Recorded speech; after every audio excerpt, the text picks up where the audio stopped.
The expandable area in Unreal widgets is actually quite cool to work with, because what an expandable area is a widget that effectively just has two named slots already in it. One for the header and one for the body. So we can put in, for instance, just a little bit of text for the header, and we'll call this the category. And then for the body, we can add in maybe a border, within that a vertical box that then has a handful of texts in it as well. And you'll notice that we don't actually see these texts yet, but if we go back into this expandable area and we set is expanded to being true, it then, well, expands everything in the body. We also do need the actual expandable area to be as big as all of its content. And then maybe set the border here to being like black. That's the content color. We need the brush color to be like black and maybe like somewhat see-through instead.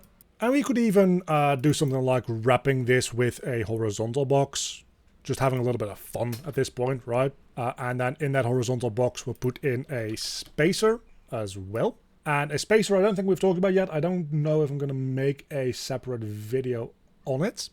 But it effectively just works as an object that forces in some padding. So it's an empty object where I can just say, hey, padding to the right, let's say 15 units.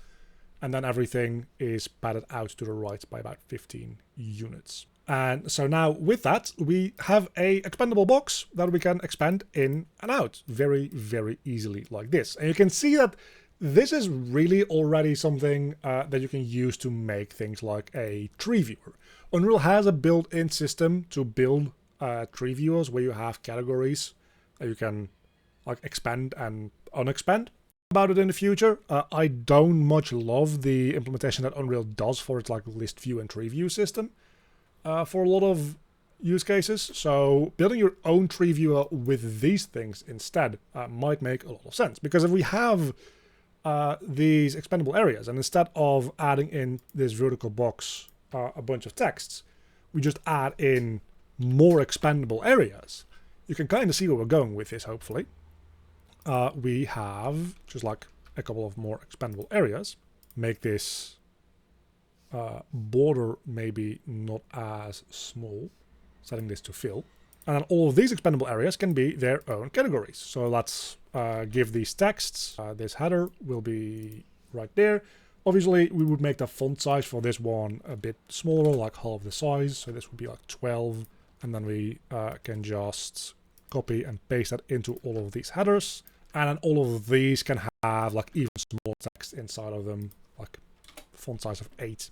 Let's just copy in, well, those would need to be in their own vertical box, obviously. So wrap with vertical box, and then we can just copy in a couple of them, and then those can be the bodies for everything here. And now we effectively made a tree view.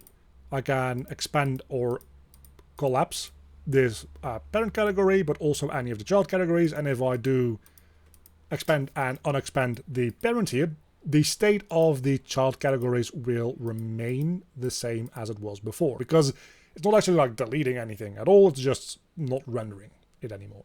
So this is a way that you could very easily make your own custom tree views that probably works a little bit better than Unreal's built-in tree view system, which again, we'll make a video about in the future. So that's the expandable area. It's really quite straightforward and really quite simple. I suppose it's good to note that if I select one of these, I can add an event on expansion changed. So if you want to have any code related to any specific expandable area, it will give you an object reference of the area that was just expanded and whether or not it is now expanded or collapsed. So you can hook up some code to that if you so desire. And a very big thank you to all my Patreons. You can see them on screen right now. If you want to help support the channel or get any of the project files in any of my tutorials, there's a link down below to the Patreon page to support me, or alternatively as a YouTube member. And a huge thank you to my Cave Big Brain tier supporters, which care more for coding than impulse control: Earl, Monserville Erno, my Cave Students tier supporters, Oiku, and my Cave Digger tier supporters, Mauricio Farias.